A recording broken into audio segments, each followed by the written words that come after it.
सोमवार व्रत की पौराणिक कथा। सोमवार व्रत की कथा। अमरपुर नगर में एक धनी व्यापारी रहता था। दूर दूर तक उसका व्यापार फैला हुआ था। नगर में उस व्यापारी का सभी लोग मान सम्मान करते थे। इतना सब कुछ होने पर भी वह व्यापारी अंतर्मन से बहुत दुखी था, क्योंकि उस व्यापारी का कोई पुत्र नहीं था। दिन रात उसे एक ही चिंता सताती रहती थी।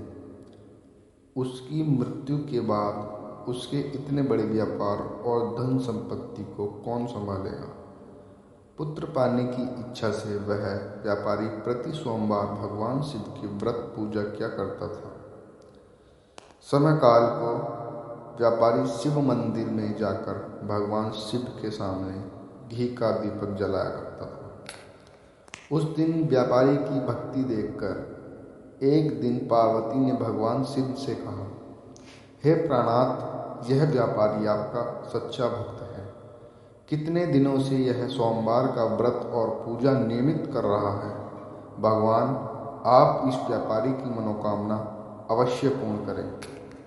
भगवान शिव ने मुस्कुराते हुए कहा, हे पार्वती, इस संसार में सबको उसके कर्म के अनुसार फल की प्राप्ति होती है।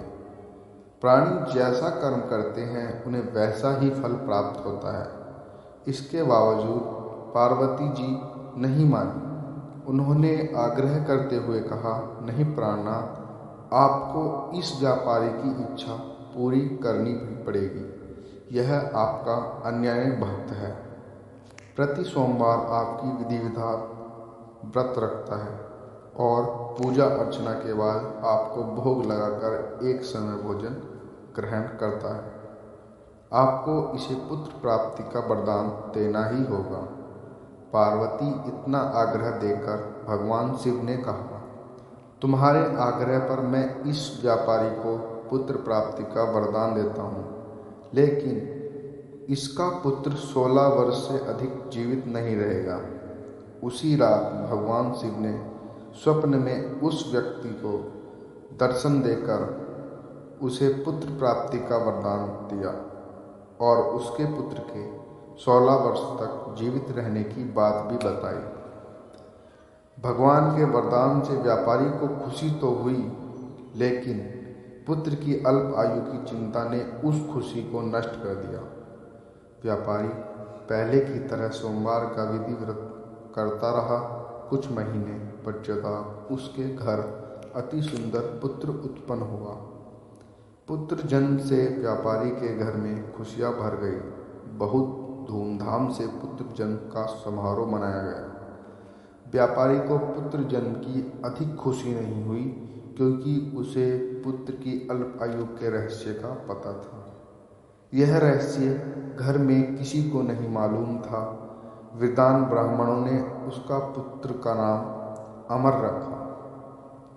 जब अमर 12 वर्ष का हुआ तो शिक्षा के लिए उसे वाराणसी भेजने का निश्चय हुआ। व्यापारी ने अमर के मामा दीपदंत को बुलाया और कहा कि अमर को शिक्षा प्राप्त करने के लिए वाराणसी छोड़ आओ। अमर अपने मामा के साथ शिक्षा प्राप्त करने के लिए चल दिया। रास्ते में जहाँ भी अमर और दीपचंद्र रात्रि विश्राम के लिए ठहरते, वहीं यज्ञ करते और ब्राह्मणों को भोजन कराते थे। लंबी यात्रा के बाद अमर और दीपचंद्र एक नगर में पहुँचे। उस नगर के राजा की कन्या के विवाह की खुशी में पूरे नगर को सजाया गया था। निश्चित समय पर बारात आ गई, लेकिन वर का पिता अपने बेटे के एक आंख से काने होने के कारण बहुत चिंतित था। उसे इस बात का भय सता रहा था कि राजा को इस बात का पता चलने पर कहीं वह विवाह से इनकार न कर दे, इससे उसकी बदनामी होगी। वर के पिता ने अमर को देखा तो उसके मस्तिष्क में एक विचार आया। उसने सोचा, क्यों न इस लड़के को दूल्हा बनाकर राजकुमारी से विवाह करा दूं। विवाह के बाद इसको धन देकर विदा कर दूंगा। और राजकुमारी को अपने नगर में ले जाऊंगा। वर्ग के पिता ने इसी संबंध में अमर और दीपचंद्र से बात की। दीपचंद्र ने धन मिलने के लालच में वर्ग के पिता की बात स्वीकार कर ली। अमर को दूल्हा के वस्त्र पहनाकर राजकुमारी चंद्रिका से विवाह करा दिया गया। राजा ने बहुत सा धन देकर राजकुमारी को विदा किया। अमर जब लौट रहा था तो सच नहीं छिपा सका और उसने राजकुमारी की ओढ़नी पर लिख दिया, राजकुमारी चंद्रिका, तुम्हारा विवाह तो मेरे साथ हुआ था। मैं तो वाराणसी में शिक्षा प्राप्त करने जा रहा हूँ। अब तुम्हें जिस नवयुवक की पत्नी बनना पड़ेगा वह कान्हा है। और जब राजकुमारी ने अपनी ओढ़नी पर लिखा हुआ पढ़ा तो उसने काने लड़के के साथ जाने से इनकार कर दिया। राजा ने सब बातें जानकर राजकुमारी को महल में रख लिया। उधर अमर अपने मामा दीपचंद्र के साथ वाराणसी पहुंच गया। अमर ने गुरुकुल में पढ़ना शुरू कर दिया। जब अमर की आयु 16 वर्ष पूरी हो गई तो उसने एक यज्ञ किया। यज्ञ की समाप्ति पर ब्राह्मणों को भोजन कराया और खूब अन्न वस्त्र दान किए। रात को अमर अपने शयन कक्ष में सो गया। शिव के वरदान के अनुसार शयन वस्त्र में ही अमर की प्राण पखेरु उड़ गए। सूर्योदय पर मामा अमर को मृत देख रोने पीटने लगा। आसपास के लोग भी एकत्रित हो दुख प्रकट करने लगे।